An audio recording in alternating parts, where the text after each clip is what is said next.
Enseignement du Seigneur aux nations par les 12 apôtres. Chapitre 1. Il y a 2 chemins, l'un de la vie, l'autre de la mort. Et il y a une grande différence entre les 2 chemins. Le chemin de la vie est celui-ci. En premier, tu aimeras le Dieu qui t'a créé. En second, ton prochain comme toi-même. Et tout ce que tu ne veux pas qu'il te soit fait, toi non plus, ne le fais pas à autrui. Et l'enseignement signifié par ces paroles est celui-ci. Bénissez ceux qui vous maudissent, et priez pour vos ennemis. Jeûnez pour ceux qui vous persécutent. Quel don y a-t-il en effet, si vous aimez ceux qui vous aiment? Les païens n'en font-ils pas autant? Mais vous, aimez ceux qui vous haïssent, et vous n'aurez pas d'ennemis. Abstiens-toi des désirs charnels et corporels. Si quelqu'un te donne une gifle sur la joue droite, présente-lui l'autre aussi, et tu seras parfait. Si quelqu'un te requiert pour faire 1 000, fais-en 2 avec lui. Si quelqu'un t'enlève ton manteau, donne-lui encore ta tunique. Si quelqu'un t'a pris ton bien, ne le réclame pas, car tu n'en as pas le pouvoir. À tous ceux qui t'implorent, donne et n'exige rien, car le Père veut qu'il soit fait part à tous de ses propres dons. Bienheureux celui qui donne selon le commandement, car il est sans reproche. Malheur à celui qui prend. Certes, si le besoin l'oblige à prendre, il est sans reproche. Mais s'il n'est pas dans le besoin, il rendra justice du motif et du but pour lequel il a pris. Il sera mis en prison, examiné sur sa conduite, et il ne sortira pas de là qu'il n'ait rendu le dernier quart d'as. Mais il a été dit également à ce sujet, « Laisse ton aumône se mouiller de sueur dans tes mains, jusqu'à ce que tu saches à qui tu donnes. » Chapitre 2. Second commandement de l'enseignement. Tu ne tueras pas, tu ne seras pas adultère.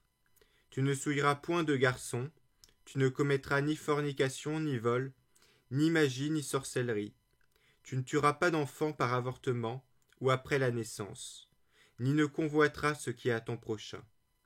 Tu ne parjureras pas, ni ne feras de faux témoignages, ni ne médiras, ni ne garderas de rancune. Tu seras sans duplicité en pensée et en parole, car le double langage est un piège de mort. Ta parole ne sera ni mensongère ni vaine, mais pleinement agissante. Tu ne seras ni avare ni rapace, ni hypocrite, ni méchant, ni orgueilleux. Tu ne formeras pas de mauvais desseins contre ton prochain. Tu ne haïras personne, mais tu reprendras les uns, tu prieras pour eux, et tu aimeras les autres plus que ta vie. Chapitre 3. Mon enfant, fuis tout ce qui est mal et tout ce qui lui est semblable. Ne sois pas irascible, car la colère mène au meurtre. Ni jaloux, ni querelleur, ni violent, car c'est de là que viennent les meurtres. Mon enfant, ne sois pas habité par la convoitise, car la convoitise mène à la fornication. Ni par la vulgarité, ni par des regards sans gêne, car tout cela engendre les adultères. Mon enfant, ne suis pas le vol des oiseaux, car cela mène à l'idolâtrie, ni les incantations, ni les calculs astrologiques, ni les purifications superstitieuses. Refuse même de les voir et de les entendre, car tout cela engendre l'idolâtrie. Mon enfant, ne sois pas menteur, car le mensonge mène au vol, ni avide d'argent ou de vaine gloire, car tout cela engendre des vols.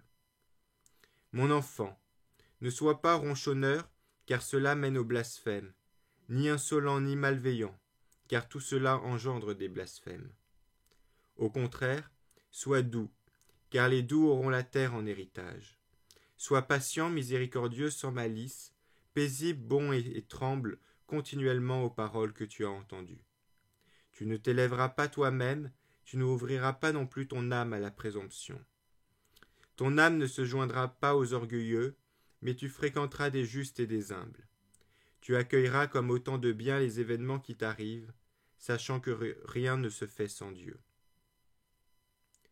Chapitre 4. Mon enfant, souviens-toi nuit et jour de celui qui t'annonce la parole de Dieu. Honore-le comme le Seigneur, car là où est annoncée sa seigneurie, là aussi est le Seigneur. Recherche chaque jour la compagnie des saints, afin de te réconforter par leurs paroles. Tu ne provoqueras pas de division, mais tu pacifieras ceux qui se battent. Tu jugeras avec justice, tu ne feras pas exception de la personne en reprenant les fautes. Tu ne t'inquiéteras pas de savoir si une chose arrivera ou non. Ne tiens pas les mains étendues quand il s'agit de recevoir, et fermées quand il faut donner. Si tu possèdes grâce au travail de tes mains, donne pour le rachat de tes péchés. Ne balance pas ni ne murmure avant de donner, car tu connaîtras un jour celui qui sait récompenser dignement. Ne repousse pas l'indigent, mets tout en commun avec ton frère, et tu ne diras pas que cela est à toi. Car si vous êtes en communion pour ce qui est mortel, combien plus pour les biens périssables. Tu ne retireras pas la main de dessus ton fils ou de ta fille, mais dès l'enfance tu leur enseigneras la crainte de Dieu. Tu ne commanderas pas avec aigreur à ton esclave ou à ta servante, qui espère dans le même Dieu, de peur qu'ils n'en perdent la crainte de Dieu, qui est au-dessus des uns et des autres. Car il n'appelle pas suivant la qualité de la personne, mais il vient sur ceux que l'Esprit a préparés. Et vous, esclaves, vous serez soumis à vos seigneurs, comme à une image de Dieu, avec respect et avec crainte. Tu haïras toute hypocrisie et tout ce qui déplaît au Seigneur. Ne mets pas de côté les commandements du Seigneur, mais garde ceux que tu as reçus sans rien ajouter ni retrancher. Dans l'assemblée tu confesseras tes fautes, et tu n'iras pas à la prière avec une conscience mauvaise. Tel est le chemin de la vie. Chapitre 5. Voici maintenant le chemin de la mort. Avant tout, il est mauvais et plein de malédictions. Meurtre, adultère, convoitise, fornication, vol, idolâtrie, pratique magique, sorcellerie, rapine, faux témoignage, hypocrisie, duplicité du cœur, ruse, orgueil, malice, arrogance, avarice, obscénité, jalousie, insolence, faste, forfanterie, absence de toute crainte. Persécuteur des hommes bons, ennemi de la vérité, ami du mensonge qui ignore la récompense de la justice, qui ne s'attache pas au bien ni au juste jugement, qui sont en éveil non pour le bien mais pour le mal, qui sont loin de la douceur et de la patience, qui aiment la vanité, qui courent après la récompense, qui n'ont pas de pitié pour le pauvre et ne se mettent point en peine des affligés, qui méconnaissent leur propre Créateur, meurtriers d'enfants et meurtriers par avortement des créatures de Dieu, qui se détournent de l'indigent et accablent les opprimés, avocats des riches, juges iniques des pauvres, pécheurs de part en part. Puissiez-vous, ô mes enfants, être préservés de tous ces gens-là. Chapitre 6. Veille à ce que nul ne te détourne de ce chemin de l'enseignement, car celui-là t'enseigne en dehors de Dieu. Si tu peux porter tout entier le joug du Seigneur, tu seras parfait. Sinon, fais du moins ce qui est en ton pouvoir. Quant aux aliments, prends sur toi ce que tu pourras, mais abstiens-toi complètement de ceux offerts aux idoles, car c'est un culte au Dieu mort. Chapitre 7. Au sujet du baptême, baptisez ainsi. Après avoir enseigné tout ce qui précède, baptisez au nom du Père, du Fils et du Saint-Esprit, dans de l'eau courante. S'il n'y a pas d'eau vive, qu'on baptise dans une autre eau, et à défaut d'eau froide, dans de l'eau chaude. Si tu ne disposes ni de l'une ni de l'autre, verse 3 fois de l'eau sur la tête, au nom du Père et du Fils et du Saint-Esprit. Quand le baptisant, le baptisé et d'autres personnes qui le pourraient jeûnent avant le baptême, du moins, au baptisé, ordonne qu'il jeûne 1 jour ou 2 auparavant. Chapitre 8. Que vos jeûnes n'aient pas lieu en même temps que ceux des hypocrites. Ils jeûnent en effet le 2e et le 5e jour après le sabbat, mais vous, jeûnez le 3e jour et durant la préparation du sabbat. Ne priez pas non plus comme les hypocrites, mais comme le Seigneur l'a ordonné dans son évangile, priez ainsi. Notre Père qui es au ciel, que ton nom soit sanctifié, que ton royaume vienne, que ta volonté soit faite sur la terre comme au ciel. Donne-nous aujourd'hui notre pain de ce jour, et remets-nous notre dette, comme nous la remettons aussi à nos débiteurs, et ne nous induis pas en tentation, mais délivre-nous du mal. Car c'est à toi qu'appartiennent la puissance et la gloire pour les siècles. Priez ainsi 3 fois par jour. Chapitre 9. Au sujet de l'Eucharistie, rendez grâce ainsi. D'abord pour le calice. Nous te remercions, notre Père, pour la sainte vigne de David, ton serviteur, que tu nous as révélée par Jésus, ton serviteur. À toi la gloire pour les siècles. Puis, pour le pain rompu, nous te remercions, notre Père, pour la vie et la connaissance que tu nous as révélées par Jésus, ton serviteur. À toi la gloire pour les siècles. Comme ce pain rompu, autrefois disséminé sur les montagnes, a été recueilli pour devenir un, qu'ainsi ton Église soit rassemblée des extrémités de la terre dans ton royaume. Car c'est à toi qu'appartiennent la gloire et la puissance par Jésus-Christ pour les siècles. Que personne ne mange et ne boive de votre Eucharistie, si ce n'est les baptiser au nom du Seigneur.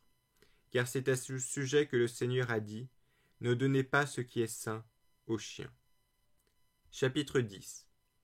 Après vous être rassasiés, remerciez ainsi. Nous te remercions, Père Saint, pour ton saint nom que tu as fait habiter dans nos cœurs, et pour la connaissance, la foi et l'immortalité que tu nous as révélées par Jésus ton serviteur. À toi la gloire pour les siècles. C'est toi, Maître Tout-Puissant, qui as créé l'univers à l'honneur de ton nom, qui as donné aux hommes la nourriture et la boisson en jouissance pour qu'ils te remercient. Et tu nous as donné une nourriture et un breuvage spirituel pour la vie éternelle grâce à ton serviteur. Avant tout, nous te remercions car tu es puissant, à toi la gloire pour les siècles. Souviens-toi, Seigneur, de ton Église, délivre-la de tout mal, rends-la parfaite dans ton amour, rassemble-la des quatre vents, elle qui a été sanctifiée pour ton royaume que tu lui as préparé. Car c'est à toi qu'appartiennent la puissance et la gloire pour les siècles. Vienne la grâce et que passe ce monde, Hosanna au Dieu de David. Si quelqu'un est saint, qu'il vienne, si quelqu'un ne l'est pas, qu'il se convertisse. Maranatha, Amen. Laissez les prophètes remercier autant qu'ils voudront. Chapitre 11. Si quelqu'un vient à vous et vous enseigne tout ce qui vient d'être dit, recevez-le. Mais si le prédicateur lui-même, étant perverti, enseigne une autre doctrine et travaille à détruire, ne l'écoutez pas. Enseigne-t-il au contraire pour accroître la justice et la connaissance du Seigneur, recevez-le comme le Seigneur. À l'égard des apôtres et des prophètes, agissez selon le précepte de l'Évangile, de la manière suivante. Que tout apôtre arrivant chez vous soit reçu comme le Seigneur. Mais il ne restera qu'un seul jour ou un deuxième en cas de besoin. S'il reste 3 jours, c'est un faux prophète. À son départ, que l'apôtre ne reçoive rien, sinon du pain pour gagner un gîte. S'il demande de l'argent, c'est un faux prophète. Vous n'éprouverez et ne critiquerez aucun prophète qui parle en esprit. Car tout péché sera remis, mais ce péché-là ne le sera pas. Tout homme qui parle en esprit n'est pas prophète, mais seulement s'il a les façons de vivre du Seigneur. C'est donc d'après leur conduite que l'on distinguera le faux et le vrai prophète. Ainsi, tout prophète qui enseigne la vérité, mais sans faire ce qu'il enseigne, est un faux prophète. Et tout prophète éprouvé, véridique, qui opère en vue du ministère terrestre de l'Église, mais qui n'instruit pas les autres à exécuter les choses qu'il fait lui-même, ne doit pas être jugé par vous, car c'est Dieu qui le jugera. Et d'ailleurs, les anciens prophètes ont agi de même. Quiconque vous dit en esprit, « Donnez-moi de l'argent ou quelque autre chose », vous ne l'écouterez pas, mais s'il prie qu'on donne pour d'autres indigents, que nul ne le juge. Chapitre 12. Tout homme qui vient au nom du Seigneur doit être accueilli. Ensuite, éprouvez-le pour le juger, car vous devez discerner la droite et la gauche. Si le nouveau venu ne fait que passer, secourez-le de votre mieux. Mais il ne demeurera chez vous que 2 ou 3 jours, si c'est nécessaire. S'il veut s'établir chez vous, étant artisan, qu'il travaille et qu'il se nourrisse. Mais s'il n'a pas de métier, que votre prudence avise à ne pas laisser un chrétien vivre oisif parmi vous. S'il ne veut pas agir ainsi, c'est un trafiquant du Christ. Gardez-vous des gens de cette sorte. Chapitre 13. Tout vrai prophète, voulant s'établir chez vous, mérite sa nourriture. De même, l'enseignant véritable gagne lui aussi comme l'ouvrier sa nourriture. Tu prendras donc du pressoir, et de l'air, des bœufs et des brebis, les prémices de tous les produits, tu les donneras aux prophètes, car ils sont vos grands prêtres. Et si vous n'avez pas de prophète, vous donnez aux pauvres. Si tu fais du pain, prélève les prémices et donne-les selon le commandement. De même, si tu ouvres une amphore de vin ou d'huile, prélève-en les prémices et donne-les au prophète. Sur ton argent, tes vêtements, sur toutes sortes de richesses, prélève les prémices selon ton appréciation et donne-les selon le commandement. Chapitre 14. Réunissez-vous le jour dominical du Seigneur. Rompez le pain et rendez grâce, après avoir d'abord confessé vos péchés, afin que votre sacrifice soit pur. Celui qui est indifférent avec son compagnon ne doit pas se joindre à vous avant de s'être réconcilié, afin de ne pas profaner votre sacrifice. Car voici ce qu'a dit le Seigneur. Qu'en tout lieu et en tout temps, on m'offre un sacrifice pur. Car je suis un grand roi, dit le Seigneur, et mon nom est admirable parmi les nations. Chapitre 15.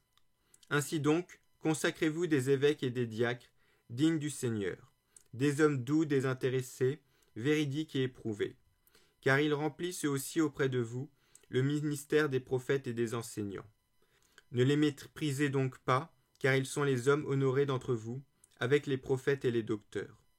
Reprenez-vous les uns les autres, non avec colère, mais paisiblement, comme vous le tenez de l'Évangile.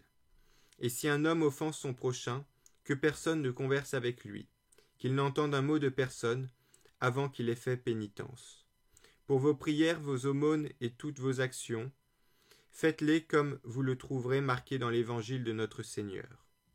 Chapitre 16. Veillez sur votre vie. Ne laissez ni s'éteindre vos lampes, ni se détendre la ceinture de vos reins. Mais soyez prêts, car vous ignorez l'heure où notre Seigneur viendra. Assemblez-vous fréquemment pour rechercher ce qui intéresse vos âmes, car tout le temps de votre foi ne vous servira de rien si au dernier moment vous n'êtes devenus parfaits. Car au dernier jour, on verra se multiplier les faux prophètes et les corrupteurs, les brebis se changer en loups et l'amour en haine. Avec les progrès de l'iniquité, les hommes se haïront, se poursuivront, se trahiront les uns les autres. Et alors paraîtra le séducteur du monde, se donnant pour fils de Dieu. Il fera des signes et des prodiges, la terre sera livrée entre ses mains, et il commettra des iniquités telles qu'il n'en fut jamais commis depuis le commencement des siècles. Alors, la création des hommes entrera dans le feu de l'épreuve, et beaucoup se scandaliseront et périront. Mais ceux qui auront persévéré dans leur foi seront sauvés, par celui-là même qui aura été un objet de malédiction. Alors apparaîtront les signes de la vérité. Premier signe, les cieux ouverts. Deuxième signe, le son de la trompette. Le troisième signe, la résurrection des morts. Non de tous, il est vrai, mais selon qu'il a été dit, le Seigneur viendra, et tous les saints avec lui. Alors le monde verra le Seigneur venant sur les nuées du ciel. Fin de l'enseignement des 12 apôtres.